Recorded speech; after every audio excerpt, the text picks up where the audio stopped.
Winner goes on, loser goes home. Wild card matchup between these two squads. Yeah, I am so... Pekka will be able to survive that death bomb, so gets in, and there you go. Here comes the freeze. Log does clean up the skeletons, but as we go into sudden death overtime, it is maybe a bit surprising that PaiN Gaming is in the lead. Final 35 seconds, freeze up high. Lumberjack has to come in. A lot of high DPR or high attack speed troops to play defense against these graveyards. What do they have for the Hog Rider on the SK side? Sam and Javi allowing that giant skeleton to connect on the right-hand side, trying to pick and choose their battles, knowing that they could take that skelly drop, but not again. So dual lane pressure coming in from Coca and Luke Dubs now, which is a kind of a luxury for them. Pekka high. Here we go, foot race. A little chip on the right-hand side, 7-18. Graveyard trying to get in on the left-hand side. Freeze out a bit more damage. Can they do it? They did it! They stole it! Oh my word! Miner to the back this time. Dark Prince goes all the way back around. They don't have anything for that balloon. When you see that Pekka being played that high up, oh, there we go. The snowball plus the NATO. Very nicely played. Bats behind the Dark Prince trying to tank. And that's a nice freeze in from SK. Yeah, freeze comes in, gets a lot of damage in, doesn't bring it below, nope, does not go below 1,000, but much closer than they were just a moment ago. PaiN Gaming back on the offensive. High defensive freeze to keep the tanks from getting across the board. Graveyard in the opposite side, Poison getting down.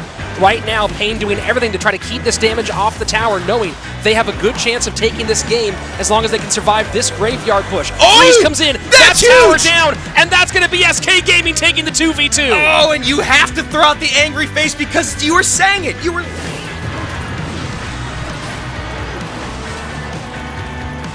Miner goes to the outside, and now a pretty healthy counter push coming in from Morton. Mega Knight on the board, E-Wiz behind, Ram Rider goes to the outside.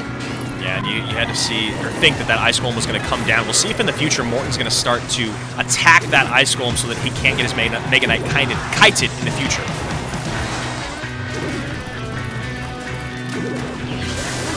E-Wiz going to come goes down. To the back this time. Yeah, E-Wiz has to come out as well to help. Balloons almost by a hair misses that shot. So Ram Rider still goes into the left-hand side here. Barb Barrel going to come down to try to tank for it, but Ram Rider still up front. And a big connection. Oh, that's it. Oh, that's going to be tower down. Oh boy. Graveyard. This might be a long game here, Andrew. Surge TS, we'll see what he's back to stop all of this. 3 Elixir. Baby Dragon comes down as his line of defense, but Miner on the tower, Bat on the tower, and distracted Prince. Yeah, tough situation with that Baby Dragon going across, and now Surge TS very much ahead on Elixir. So Morton trying to get a little bit of chip damage here. Certainly close to getting this one done, but this is by no means sewn up for the German. Yeah, I mean, the German here, Morton needs to really get those Miners on tower. We'll see how well he does with those skeletons and the Royal delivery there. Miner going to go into the back. There, the skeletons zapped off. Morton in his mind and going to close things out.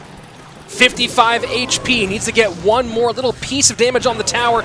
No, the Miners picked up, but the Log will do it. Morton clinches it for SK Gaming. They're going to playoffs. And this is one of the things where you look on paper and you go, how in the world is SK Gaming and Team Liquid both about to be eliminated before we go to playoffs?